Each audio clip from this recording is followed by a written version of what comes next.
اور دوسری بات یہ کہتے ہیں کہ آپ کے اکابرین میں سے رفع الیدین کو مستحب کہا، جیسے کہ انہوں نے چند نام لیے۔ ہم تو پہلی بات یہ ہے کہ اپنے اکابرین کے مقلد نہیں ہیں۔ آپ کہتے ہو کہ ہم غیر مقلد ہیں، ہم کسی کے مقلد نہیں ہیں۔ ہمارے سامنے آپ دو چیز رکھ سکتے ہیں، ایک اللہ کا کلام اور دوسری محمد رسول اللہ کا فرمان۔ ہمارے سامنے آپ یہ دلائل پیش کر سکتے ہیں، اس کے علاوہ آپ ہمیں ہمارے اکابرین کے حوالے نہیں دکھا سکتے۔ اگر ہمارے اکابرین کے حوالے دلائل کتاب و سنت کے مطابق ہوئے تو ہم ان کو مانتے ہیں، اگر کتاب و سنت کے خلاف ہوئے تو ہم اس کو نہیں مانتے۔ اور ہم آپ کے منہج، آپ کے مسلک، آپ کے علماء کی بھی باتیں ہم مانتے ہیں، جو باتیں کتاب و سنت کے عین مطابق ہوں، اور جو باتیں کتاب و سنت کے خلاف ہوں ہم آپ کے علماء کی بھی نہیں مانتے اور ہم اپنے اکابرین کی بھی نہیں مانتے۔ ہمارے سامنے صرف دو چیزیں ہیں، قرآن اور حدیث۔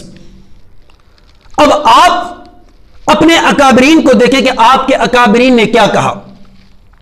سب سے پہلی دلیل یہ ہے کہ آپ کے اکابرین نے آپ کتاب دیکھیں اسکرین پہ، تقلید کی شرعی حیثیت، یہ مفتی تقی عثمانی صاحب کی ہے۔ انہوں نے اس چیز کو دعویٰ میں پیش کیا کہ رفع الیدین منسوخ نہیں ہے۔ آپ جس کو امام اہل سنت کہتے ہیں اس دور حاضر میں، وہ کراچی کے ابھی بھی زندہ ہیں، لیکن وہ آپ لوگوں سے مختلف بھی ہے۔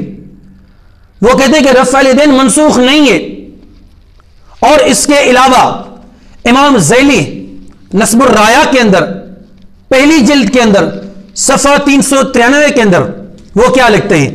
وہ کہتے ہیں کہ جابر بن سمرہ والی حدیث پیش کر کے جو حنفی مقلدین احناف کہتے ہیں کہ اس سے رفع الیدین منسوخ ہے، کہتے ہیں کہ اگر ان کی باتیں صحیح ہیں تو پھر اس سے یہ چیز بھی ثابت ہوتی ہے کہ پھر آپ لوگ جو عیدین کے اندر مزید تکبیرات کے اندر رفع الیدین کرتے ہیں پھر وہ بھی منسوخ ہے، کیونکہ اس میں تو مطلق حکم ہے، عام حکم خاص تو ہے نہیں۔ جابر بن سمرہ والی حدیث پیش کر کے آپ کے امام ذیلی کہتے ہیں کہ رفع الیدین منسوخ نہیں ہے، اگر ہے تو پھر عیدین میں رفع الیدین جو آپ کرتے ہیں وہ بھی منسوخ ہے۔ اس کتاب کو بھی آپ اسکرین پہ دیکھ سکتے ہیں۔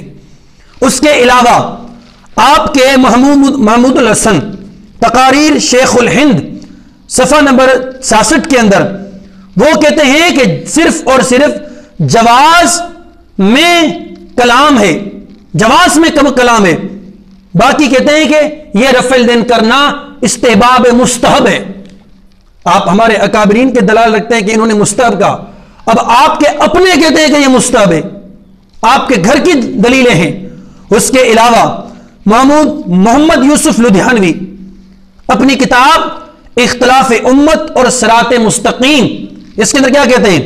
کہتے ہیں کہ ان مسائل میں بے اتفاق امت دونوں صورتیں جائز ہیں، دونوں صورتیں جائز ہیں، یعنی رفع الیدین کرنا بھی جائز ہے اور نہیں کرنا بھی جائز ہے۔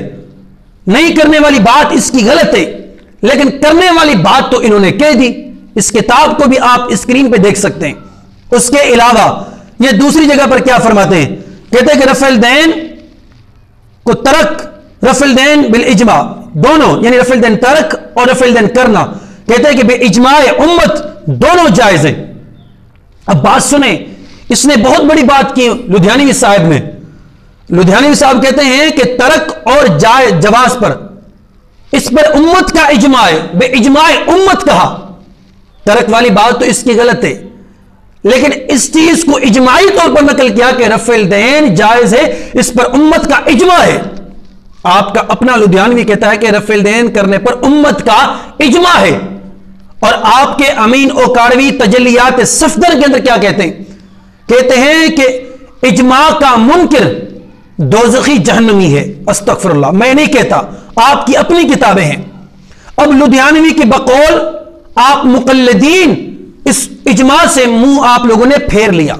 اس کے بعد آپ کی اپنی کتاب اسی میں